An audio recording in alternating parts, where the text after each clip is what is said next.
बिहार में विधानसभा की एक सीट पर आरजेडी की हार हुई, लेकिन चिंता बीजेपी की बढ़ गई है। बीजेपी के लोग अब सोच में पड़े होंगे। गोपालगंज में जीत तो बीजेपी की हुई, लेकिन क्या उसके बावजूद भी मोदी शाह की टेंशन बढ़ गई है? लालू नीतीश के 7 दलों के महागठबंधन के आगे अकेले बीजेपी कितनी टिक पाई? मतदाताओं ने लालू नीतीश के 7 दलों के महागठबंधन को पूरी तरह से नकार दिया। ओवैसी की पार्टी ने दिया तगड़ा चोट, तेजस्वी की मामी ने भी बिगाड़ा आरजेडी का खेल। कहते हैं कि बात अगर चुनाव की हो तो उसमें सिर्फ जीत के ही मायने होते हैं, क्योंकि जीत ही सब कुछ है। जीत ही पावर दिलाती है, जीत ही सरकार बनवाती है।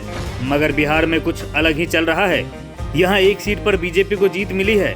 इस जीत के साथ बीजेपी सरकार तो नहीं बना सकती है, लेकिन विजयी होने के बावजूद पार्टी आलाकमान की टेंशन बढ़ा दी है।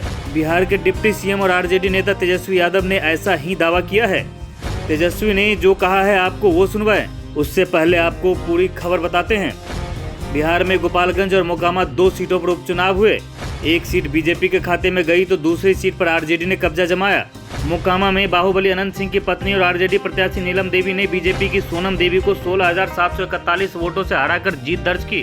तो वहीं गोपालगंज में बीजेपी की कुसुम देवी को जीत मिली है। कुसुम देवी ने आरजेडी के मोहन प्रसाद गुप्ता को महज 1794 वोटों से हराकर जीत दर्ज की।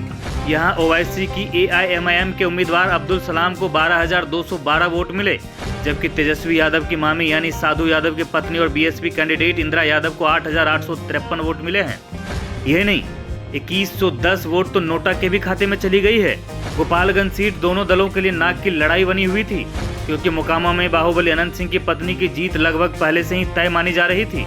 ऐसे में गोपालगंज सीट पर महज 1700 वोटों से हार को तेजस्वी ने अपनी जीत मानते हुए बीजेपी के लिए टेंशन का अलार्म बता दिया है। फिर भी जहां 40,000 से हम लोग हारते थे, वहीं आज केवल सिंपैथी फैक्टर होने के बावजूद भी 1700 वोट से ही हमारी गोपालगंज में हार हुई है। यानी जनता जो है गोपालगंज की, जो बीजेपी का जो कोर वोटर है, वो कहीं ना कहीं से जो लोग क्लेम करते थे कि फलना जो है हमारा ही वोटर है, उस पे महागठबंधन के लोगों ने सेंध मारने का काम किया है। कि बीजेपी के लोग अब सोच में पड़े होंगे कि भाई जो उनका जो कोर वोट है, अब वहाँ भी किस प्रकार से हम लोग सेंध मार रहे हैं, और ये मामूली बात नहीं है। तेजस्वी के जहां अपने दावे हैं, वहीं बीजेपी खुद को इस जीत से गदगद बताते हुए कह रही है कि मतदाताओं ने लालू नीतीश के गठबंधन को नकार दिया है।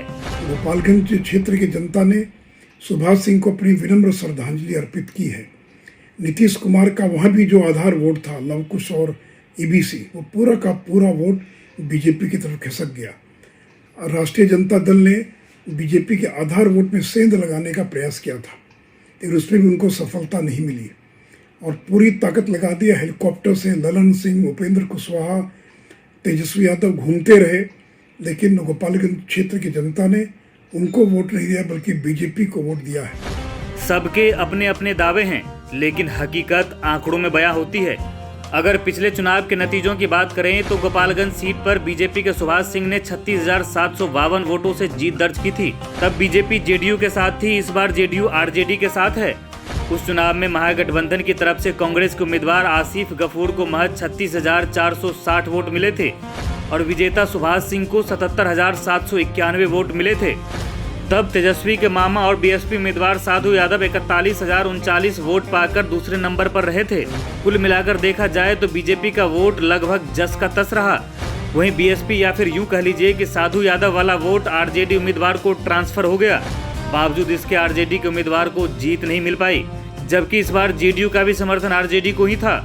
हालांकि उपचुनाव में महज 1700 वोटों से जीत बीजेपी को सोचने पर मजबूर जरूर कर दिया है। बता दें कि गोपालगंज में बीजेपी विधायक सुभाष सिंह के निधन के बाद उपचुनाव हुए थे, जबकि मोकामा में बाहुबली अनंत सिंह को AK-47 रखने के मामले में सजा सुनाए जाने के बाद ये सीट खाली हुई थी।